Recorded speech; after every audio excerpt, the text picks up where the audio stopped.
Hey there, what's going on?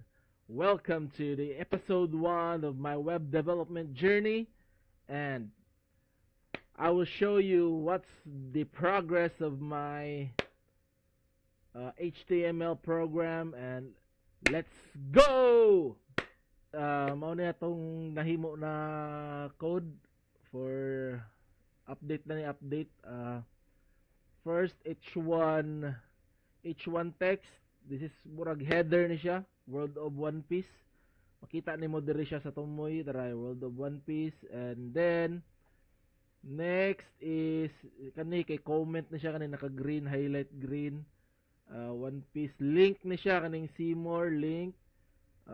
See more One Piece photo in our gallery. Mo ni siya, photo in our gallery link. If you click this one, moari ka ani nga link. And then another one is the link to IT certificate. Mao ni siya kani.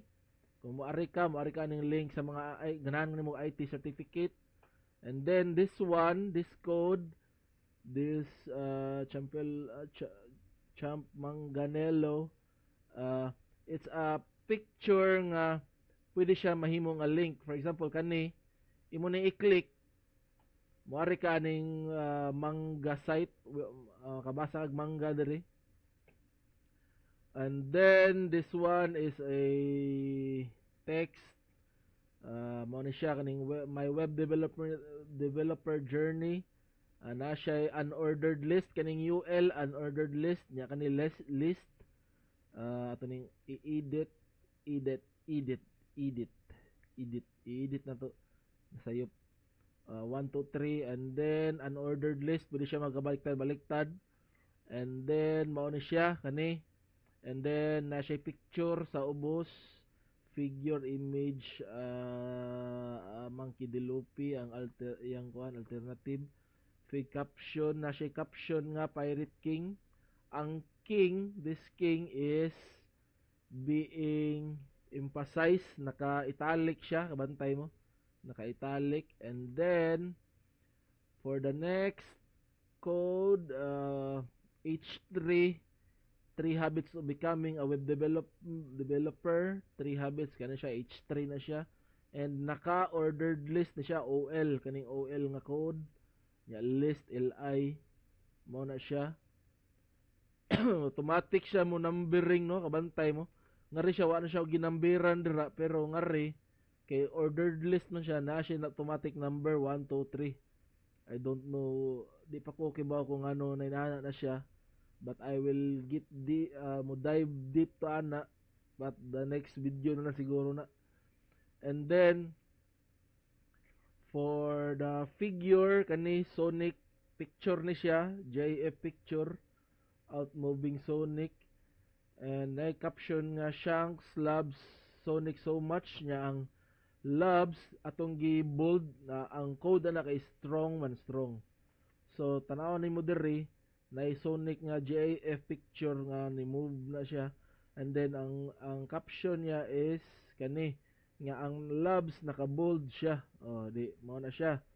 And then the last part na atong gihimo this sa kaning update na sa atong update karon sa paghimo og kaning web development sa HTML pa ni siya. First HTML pa ta, guys. And then kaning H2 nga text, and then naghimo tag form, action form, na data from action that text na mao ni ang kung mo type ta sa moari ani nga notepad nga atong gihimo. And then mao ni siya legend, kay is data family member or not, kani siyang legend na ni siya diri, kani naka-box.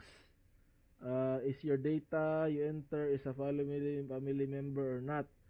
Mawili ka maka-click kaning mga circle, radio button na siya, na siya nato gihimo diri, kani input label radio, type radio mo to siya tong lingin, na siya na name, ID niya, name, value, family nila. Naghimo taglain nga radio button, kaning not family mo na ni siya, family or not family. For this part kaning naay murag pwede ka kasuwat mo na siya sa input nga type niya is text mo ni kani. Kung text imong type kani, ang type ani input gyapon siya pero ang type niya radio. But this one, ang type niya text na pwede ka makasuwat, and then sa kilid niya na submit button nga pwede i-click nimo mo submit na siya. And this is the one, the button, type submit. Oh. And that's it. I will explain this one further. For example, Juan de la Cruz. Nanata Juan de la Cruz na input nato na. And then automatic siya mo save. Wallet. Saan ang wallet? Mao na siya. And then, mao to itong update karon and see you on the next one. Bye.